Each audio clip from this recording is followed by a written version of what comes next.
about sort of the liberalisation of the markets and how do we access the markets, and so what we've got is we've got three different speakers here to give us their different perceptions and experiences and how they've been accessing the Chinese market and the different ways to kind of do that, and hopefully this will help you understand a bit more of the different asset classes that are available in China, and also what do you need to do to make investment decisions to invest them. So we have three panelists. We've got Jerry Cristoforo, the Executive Vice President and Chief Technology Officer of State Street Corporation. Jerry serves as a Senior Advisor to the China Foreign Exchange Trading Centre and is an expert in advanced technology systems architecture. And I've been told that if we really want to get into something interesting, we can talk about Prometheus later, but that was something that we spoke about before. Ali Zhang is the Managing Director of Sigler Gulf and the head of the firm's Shanghai office.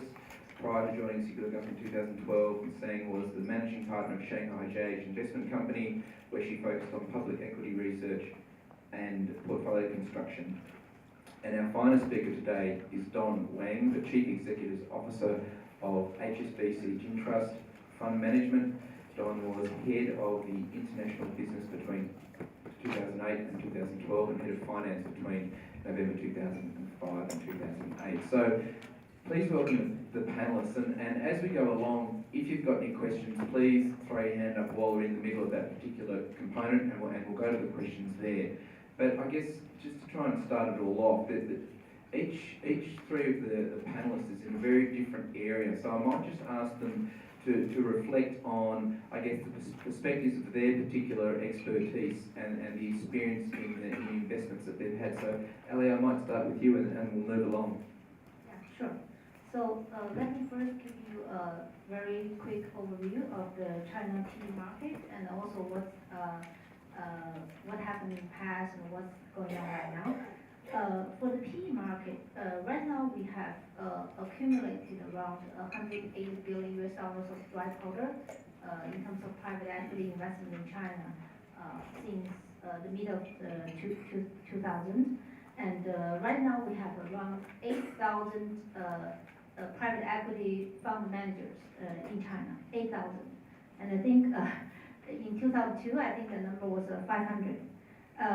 And we have every year around 400 to 500 new funds emerging in the market. And in terms of LP in China, we have total around 8,500 LPs.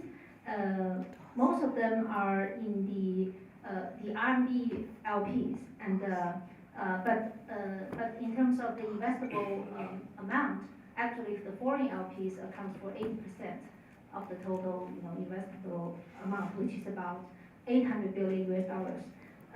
And among the LPs, most of them are listed companies, which are the Chinese RMB LPs. And the rest are pension funds, sovereign wealth funds, and FOFs, which are more likely to be the foreign US dollar LPs. And in 2013, actually in 2012, it was the worst year, sort of like a historical low in the PE investment history in China after it hit sort of the historical peak in 2011. But gladly we're seeing a recovery in 2013. So we're seeing about $40 billion raised for about 550 new funds, and about 1,800 deals being done in 2013 for about $25 billion. So it was a healthy growth actually over 2012, which seems to be the whole industry is coming out of the bottom. And I think most of the part of it is still growth capital, which is around 60%. Of the total new funds raised or deals that's being done. Growth meaning both venture capital and growth capital. And the rest of the investment are mainly real estate, in mezzanine funds, PIPE, and also some buyout funds. And also in this first quarter in 2014, we see an even stronger recovery in terms of the growth investment and also fundraising activities. But having said all that, I think right now the penetration rate of China's private equity, if you, the way we calculate this is the PE investment total, dollar amount versus the GDP is still pretty low at 0.3% roughly, which is lower than, I think, many emerging markets in Asia, and I think lower also than India. What happened in the past for the private equity? Of course, after I gave you all these numbers, you would notice that there is a huge increase of both the amount invested, the number of funds in China over the past 10 years. I think the huge growth was primarily driven by two things. One is the very high GDP growth. I think we had about over 10% growth rate in the period, from maybe 1998 to 2008. So 10 years of, really over 10% growth. That was huge. That's one. And I think the kind of the GDP growth resulted in kind of everything goes type of growth. So we saw huge growth in almost every sector, right? Manufacturing that was related to real estate, property, and also infrastructure, and also export-oriented, factories, and also an overall, living standard improvement. So that also really facilitated the growth of the mass market sort of, consumption sector. And I think another big growth driver is the valuation arbitrage between the private equity investment versus the public companies. So, back in 10 years ago, you probably can invest in a private company with a 5 times PE. And capital back then was very insufficient, and I think it's the companies who are chasing after the investors. And also another thing is that we had a very underdeveloped capital markets, where right now, even after 10 years of development, our total sort of the market cap versus GDP is only 50%. After the 3 years of downturn. But still, because we had a very undersupplied listed companies due to the approval system, because the Chinese government, the CSRC, equivalent of SEC, they need to prove, company by company, which company can be listed. So that really restricted the supply of listed companies in China. So so the listed companies actually demanded a very abnormal trading multiple in the public market because of scarcity. So we saw like this huge gap, 5 times PE when you invest in private investments, and then after you get a company listed, you get 40, 50 times PE, at the peak, or even if not at the peak, but still at pretty high, trading multiples. So these two things that really have driven the returns for the China private equity. But I think right now, we see a very kind of a historical and a paradigm kind of shift in the market. Because everyone knows that now the GDP growth is slowing down from over 10% to around 7%, and may even becoming less in the coming 5 to 10 years. And which is, I think, natural, because no country can continue keep growing at over 10% for 20, 30 years. Then that would be like really irrational exuberance. And I think in terms of arbitrage, it's also coming down, but it's kind of, if you look at one layer down, it's actually very polarized situation. So you see the traditional industries, the heavy manufacturing industries are all trading at historical low in the public markets. But the high growth type of companies, the small medium companies, and also the Chinex companies, like also the Nasdaq listed Chinese TMT companies are trading at a historical high. But I think overall we shouldn't be fooled by the kind of the short-term phenomenon, because again, it sends some signal that the market is probably being bubbly, for certain sectors, right? So I think over the long run, we're still going to see the overall kind of a coming down of the trading multiples for public companies, no matter it's in China or in the US. So I think that means a major shift as well for the PE industry. So before, everybody was just taking a free ride in private equity investment because it's easy to get growth and it's easy to get the multiple expansion. But going forward, I think growth is more difficult to get and the arbitrage is shrinking. So I think it really means totally different things for the private equity investment. So basically in summary, the low hanging fruits are gone, and I think the generic growth time period is gone. So but still, we still have opportunities that I probably will talk about later on. New set of opportunities and new generations of PE funds to invest in. Maybe I've talked too much. So. I'm from HSBC Jim Trust. So what we are doing is actually managing the onshore mutual funds. So I'm really representative of the mutual fund industry in China. This industry is very young. It started in 1998. Now currently we have around 19 fund management companies in China because we need a license from a regulator. What we do, we invest into the onshore equity market we call China A-share market, as well as the onshore renminbi bond market we call interbank market. So the first thing is that the market is quite big. It's not that accessible to the outside world because the one basic assumptions we have here is that we still have the capital control here in China. It's not easy for foreign investors to access these markets. But the big trend is that there is liberalization going on, probably I will cover later. But the size of the market is quite sizable. For the China Asia market, it started back in 1991. We have two stock exchanges in China. One is Shanghai Stock Exchange, one is the Shenzhen Stock Exchange.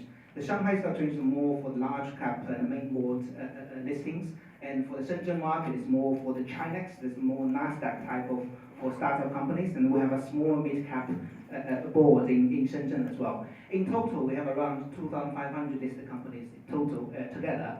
The total market capitalization, look at the absolute number, it's quite big. It's $4 trillion market.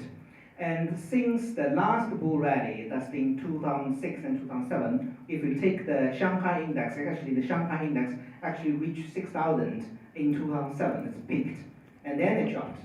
And look at the development of the mutual fund industry is quite similar as well. The industry AUM as of today is around $500 billion. We reached that figure back in 2007, and then because of the market correction, we have never reached that figure. But look at the composition of the mutual fund. Still, I think since a couple of years back, predominantly we have an equity culture in China's retail investors. Basically, the overall product mix, 80% is actually equity products and balance products.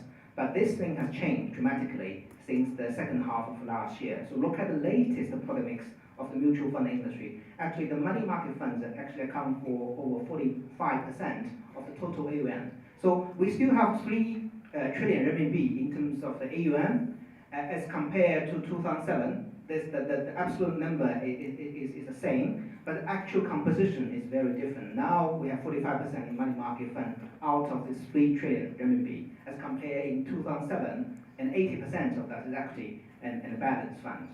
Look at the performance of the China Asia market. You will see it's 10 years ago, the Shanghai index around 2,000. Now we're still around 2,000. So you look at from index perspective, you don't really have the type of returns that we can imagine. If the GDP is growing, the GDP growth has always been averaged over 8 and 9% over the last decades. Why the market is not performing? There are some kind of key reasons behind that. But as of today, what we look at the market is that there's a big reform agenda for the Chinese government. So we have to execute all those things to make the economic growth more sustainable. Obviously, the GDP growth will trend down, that's for sure. But the quality of the growth, if we kind of implement everything rightly, and that quality will be much better. And look at the market.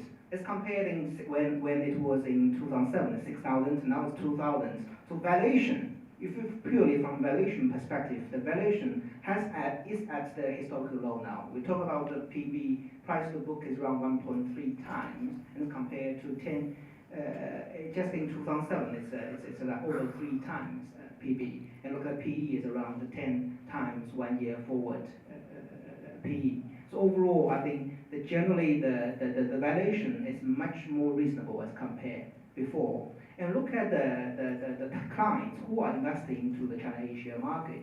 It's still predominantly retail investors, but gradually there are more and more kind of institutional investors who have more influence in the market. The institutional investors, one are the pension fund, National Social Security Fund, and all those large local insurance companies, they are gathering assets. And on the other hand, we have more and more foreign institutional investors access this market as well. So we talk about the access. I think the predominant access mode is what we call QFII, Qualified Foreign Institutional Investor Scheme, which started in 2003. The total available quota now is 150 billion US dollars. And as of today, the total allocated quota is around 54 billion to 2,061 institutions from outside of China. And another access route is called RQFII, RMB Qualified Foreign Institutional Investors, launched in December 2011 in Hong Kong. As of today, total available quota is 210 billion RMB for the RQFII quota, and we have around 54 institutions holding licenses. And this license originally only for the Chinese subsidiaries of Chinese companies in Hong Kong, and last year it's actually open to Hong Kong-based managers. And this RQFII scheme started in Hong Kong, and then it goes to Singapore and also to London and to Paris. I think generally, I think the agenda is to really have more kind of locations that can offer RQFII license to foreign investors. So in summary, I think generally from investors from outside of China, the big trend is the local market is really opening up. I think there's a big financial reform agenda behind that to support that. There's interest rate liberalization going on. There's the renminbi internationalization scheme going on. Ultimately, goal to make the renminbi as a free tradable currencies and also reserve currencies in the world. So the timing as of now is that the pace of the opening up is really accelerating because we have all those reform agendas here. And one in current development is really the more recently, we have been kind of forecasting it for quite some time, is MSCI is doing some consultation in terms of actually include China A into the MSCI emerging market index, which I think a couple of years back we can't imagine that, because China A is a very big market, but it's very close to the outside world. It's never in any MSCI investable indexes. Now they are talking about to include the China A into their MSCI emerging market index. So if there's no adjustment, they propose to have a first kind of adjustment factor of 5%. So you will only have 5% multiplied by the overall free float market cap. Start from there. If you go to 100% full inclusion, that will mean the Chinese equity, including the China A and also those Chinese stocks in Hong Kong, will occupy 28% of the total MSCI emerging world, which means that will be 10%, or roughly 10% for the China A market. So if that really happens, probably it's not this time, but it's going to happen. Once that happens, that means you will be, the China A will be a component of the MSCI emerging market index. There will be more money have to follow this benchmark. So before, when we look at whether or not we want to invest into China A, we'll probably say China A, there are lots of restrictions. You have to apply for the QFII quota. The amount of efforts probably not justify the efforts to do all those preparation. But in the future, if it's part of the index, the question is really, can you justify you are not in China?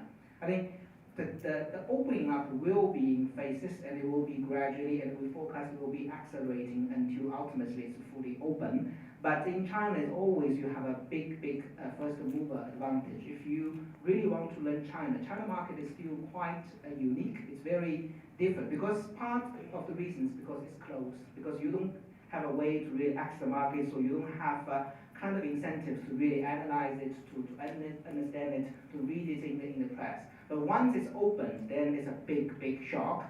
I think the time you need to really understand China will be quite long. You have to be patient to understand, to come to China, to look around, to understand what China market is about. So I think the timing is really kind of quite right. If you really want to understand and learn more about China, probably now is the time, because ultimately we think the market will be fully open. And once it's opened, the Chinese equity will be big asset class you cannot really ignore, because it will be a significant asset class, even in MSCI emerging world market. And if you look at Asia, ex-Japan equity, if you open the China A and include it fully into the index, this will be big asset class that you will have to have allocation there. So it's to conclude, I think it's the right timing.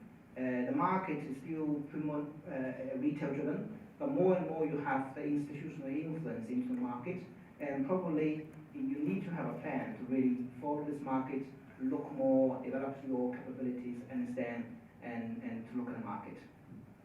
Can I just ask a quick question there, just regarding, and sorry Jerry, but when you say A class, what does that mean? Quickly. Very basic. I think we have A share, B share, H shares. I think we have different types of shares. I think basically A shares are those companies listed in China, onshore in Shanghai or Shenzhen Stock Exchange, and denominated in renminbi, and that's the A shares. And there's a very small B shares. So when the B share market started, it's actually for foreign investors, and it's denominated in foreign currencies, in US dollar for Shanghai Stock Exchange and Hong Kong dollars for Shenzhen. But 10 years ago, it's actually kind of local investors can also invest into the B shares. So A shares and B shares, pretty much we can think this is a one thing, that's for the onshore market. And H shares are those companies incorporated in China but got listed in Hong Kong. And then there's another name called red chips. Red chips are companies incorporated in Hong Kong under the Hong Kong Companies Ordinance, but they have major kind of business activities all in China. I think one big example is China Mobile. China Mobile is a Hong Kong incorporated company listed in Hong Kong, but it's a red chips, and because its main business is in China. So that's the major thing. And the other one is called P chips. There's another P chips. P chips are a private company listed in outside of China. So there's a private chips as well. So you will see the Baidu and the Sina and the Sohu listed in US, and all those are P chips companies. Wow. Jerry, please, a different perspective, I think, from State Street. Well, first of all, let me say I'm very honored to be on this panel with Mr. Wong and Ms. Zhang. They're clearly experts on the details of the mechanisms that exist today. State Street came from a little bit different perspective. I'll start with where we are today. We have about an $80 million direct investment into China. We have about 2,000 people in a city about a 2-hour drive from here called Hangzhou, China. They're providing technology services to State Street. They're also providing business processing services. We also have a equity joint venture in another company that's providing technology services to companies, banks, primarily in China, as well as financial companies in the US, Europe, and we do have some technology services we've provided for some software companies in Australia. I've been living in China now for 15 years, can speak the language. If I had to sum up how do I feel about it, it's a little bit like rugby. Rugby is a contact sport. You need to understand the rules, the regulations, in order to play the game. It took me a little while to figure out rugby, by the way, coming from America and understanding America football. But it is a contact sport, and you need to understand the rules and the penalties and so on and so forth. State Street's reason for coming to China was, I guess it could be best summed up by an expression that Deng Xiaoping had, which was 摸着石头过河, which means you can see the other side of the stream, and there's a set of rocks that you need to come across, but you need to step on each rock, you know, get your foot grounded in order to manage the risks. State Street, like all of us, we're looking at China obviously as a large economic power, which it is and will become even greater. And how would you participate in this growth? The approach that State Street took was basically to invest in intellectual capital in China to understand that and actually use that intellect to understand the market. So we have 2,000 people that help us understand the pension system, the regulatory system as operating a company, understanding how the provincial and municipal governments work, how to operate with them as a partner. So those are the main reasons for it, to position State Street as the market changes. I'll just quickly talk about Prometheus. One of the things as an American, one of the questions I had was, if you look at the U.S. mutual fund industry today in the United States, it's about 12 trillion. And half of that money is long-term retirement money. So when I looked at the China mutual fund industry, and at that time it was about 340 billion, there was little to no long-term money. All the pension money was sitting in banks.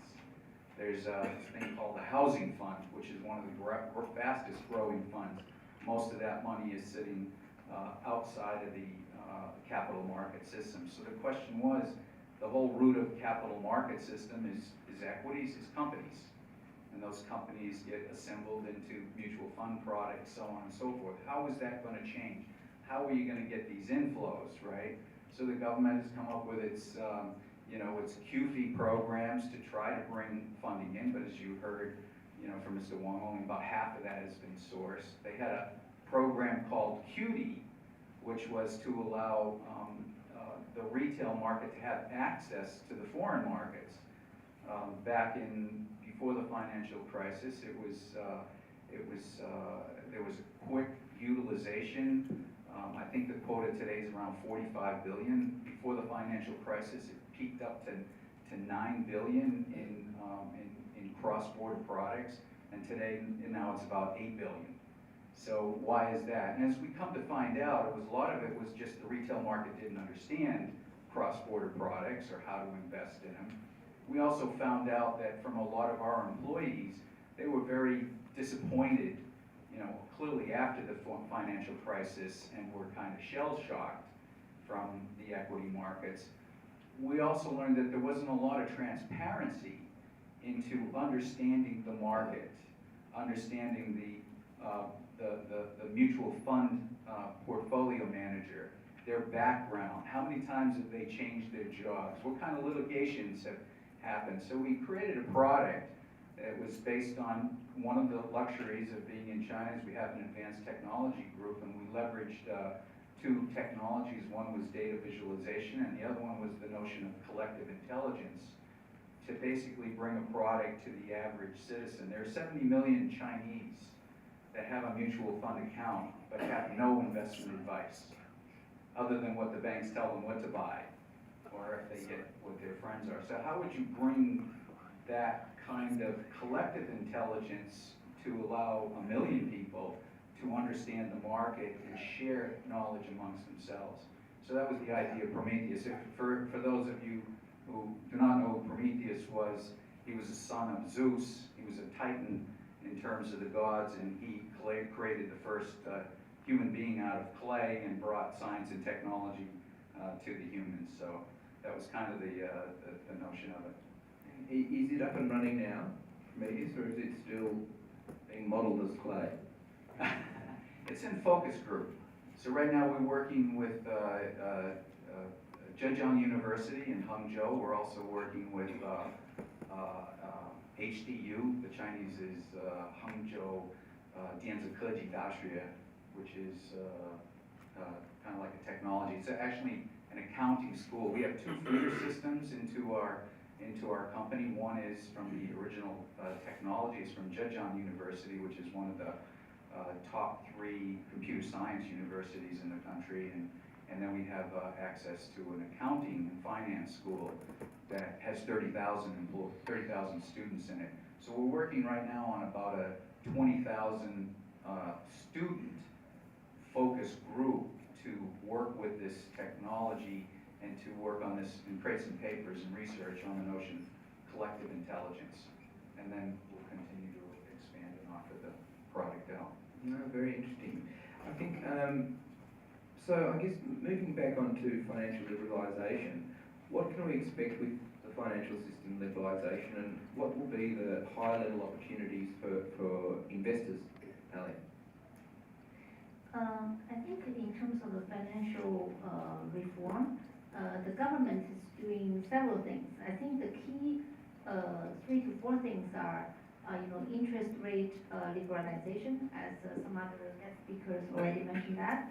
RMB convertibility, so they try to make it fully convertible under the capital accounts in the next, I don't know how many years. And there's another major thing is that they try to open up the, formerly kind of monopolized sectors, such as the banking sector, the financial services sector, to private capital. So, and I think the last thing maybe is the most, I think, significant for both Dong and myself is actually the reform of the capital markets. So for capital markets, the main reform will be the change of approval system of the IPOs to a registry system. So it's going to be more like the US, the developed markets. And what the government trying to do before was to actually do quality control, on the companies that want to go public. But I think the result of that did not really help the investors at all, which actually resulted in many years of bear markets, in between some kind of a short spikes of market highs. So going forward, I think they learned that maybe it's more effective to actually control the governance, the disclosure, those type of things after the company go public. And I think it should be more effective to let the investors to make the judgment whether they want to invest in this company or not. And I think another thing is that for the IPO, I think they're also trying to develop like multi-layers of exchanges, such as the OTC market. So I think the OTC market is already kind of fully operational, and it's going to be expanded to the full country.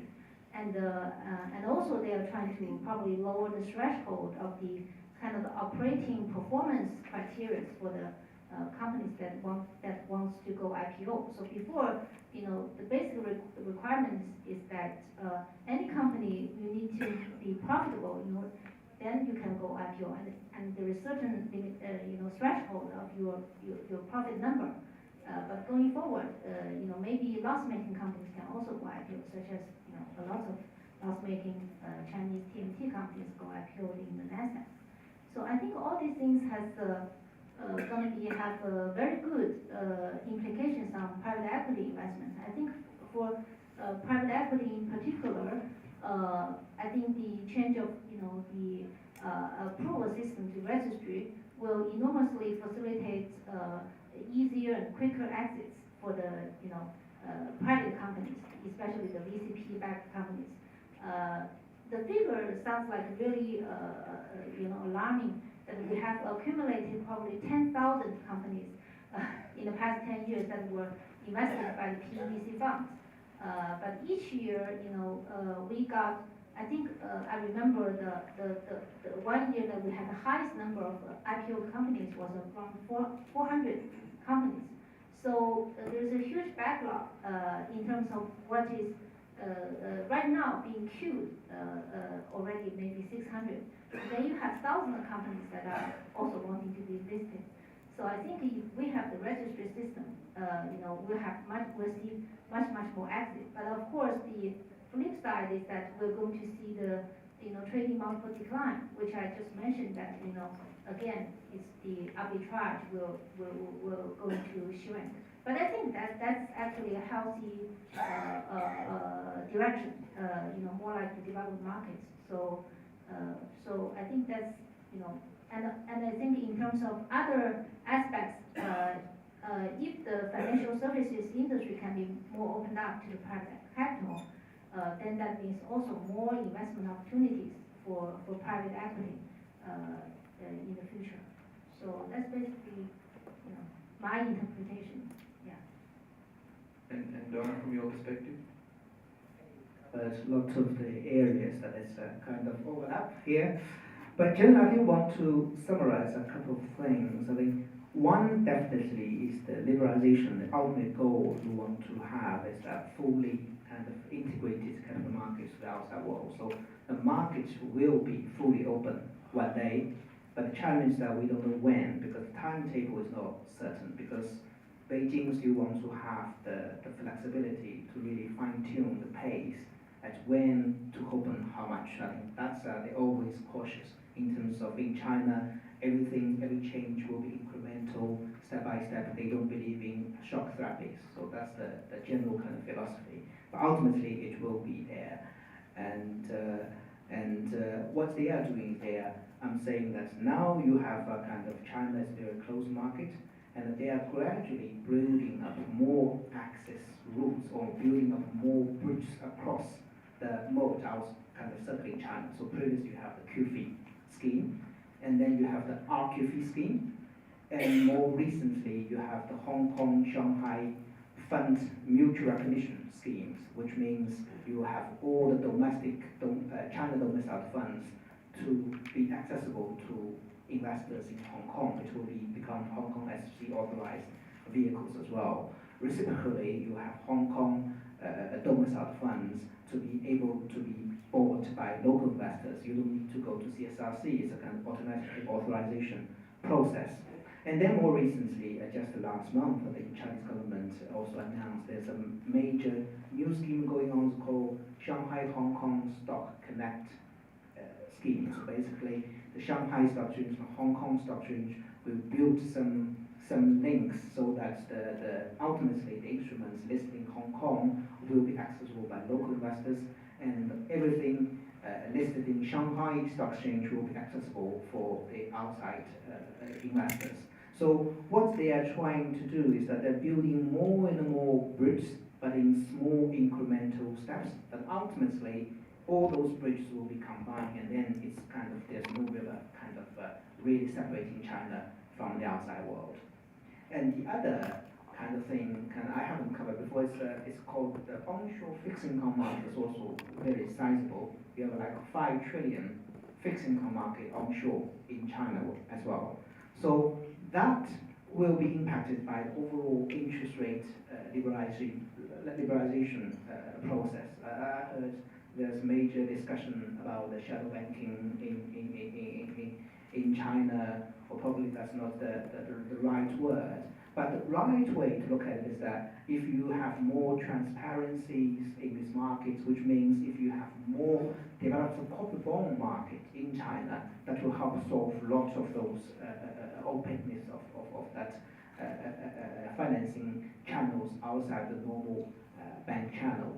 So that's one of the key initiatives. Combined with the interest rate liberalization is that we want to develop more kind of efficient corporate bond markets, because we are talking about 5 trillion US dollar size of the onshore market. Predominantly, all those to some extent are still the sovereign risk, government or government-related companies issue all those papers. We don't have very good kind of capability to really price the credit risk in China. You don't have a very kind of efficient credit spread across different maturities from different issuers, and that's something is I think with the controlling and the restructuring of the shadow banking channels, you will see more kind of corporate issuers into the market, and there will be better pricing of the credit risk. And then With that, you can finish the overall interest rate liberalization process. I think there are big opportunities there. And that market is also more and more accessible to the outside world. Under the Q fee, you can access the bond market. Under the RQ fee, you can also access the bond market. And there is another called the CIBM access, which is especially offered to sovereign wealth funds outside of China and central banks outside of China, as well as the Hong Kong-based insurance companies. They can have special approval from the Central People's Bank of China to access the onshore fixed income market as well. So overall, that market is also quite attractive if you believe in the longer-term viability of renminbi as a currency, because you look around, still US dollar is still the predominant reserve currency around the world. We have the euro, and then the overall ambition here is to make renminbi an alternative reserve currency as well. So there are lots of kind of schemes like RQ fee and the dim sum bond market in Hong Kong, and we have offshore markets, renminbi markets all over the world to set up all those things. We have spot lines with all those major central banks, ECB, Bank of Japan, Bank of Korea, the Southeastern central banks, all those currency swaps lines. I think there's a big game playing there. So ultimately, I think in terms of timing, probably one kind of reference we talked about some time ago is that there's a major mandate to develop Shanghai into an international financial center by year 2020. So if Shanghai is to become a financial center, there's also some kind of surrounding infrastructure like the currency convertibility, capital account opening up, and all those things probably around 2020. Most of that will be quite free by that time. So that's the rough timetable we are looking at. Now it's 2014, so we have another 6 years to go, and the trend is unstoppable. The door will be opened up. So now is the really right time to really peek through the door to look at what the local market is all about. And for the local fund managers, I think look at the China-Asia market, the performance of the local fund managers, I think still quite good, because active management of the equity investment in China really pays off. You look at really read the index, probably it's flat over the last 10 years, but look at the active managers' performance, it far outperformed the index. So if you have a discipline in the process, you do all the homework and have a rigid due diligence process, and bottom up you have all the stock selection, doing it in a more disciplined way, that will really pay off. And if you have some trusted partners in China, so we can work together, I think the China market, bond and equity are exciting to me. I have been spending over 15 years looking at development here. I think that's something, it's a big trend, and it's quite good. And so, Joe, from your point of view, the liberalisation and the way State Street have approached the Chinese market? I think the thing that we're closely looking at is the Shanghai Free Trade Zone.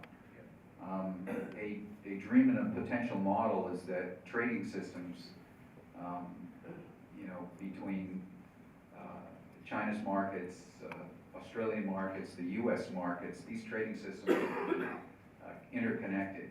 So, for an example, in China, there's I think roughly 88 billionaires and millionaires every day that are looking for investments abroad.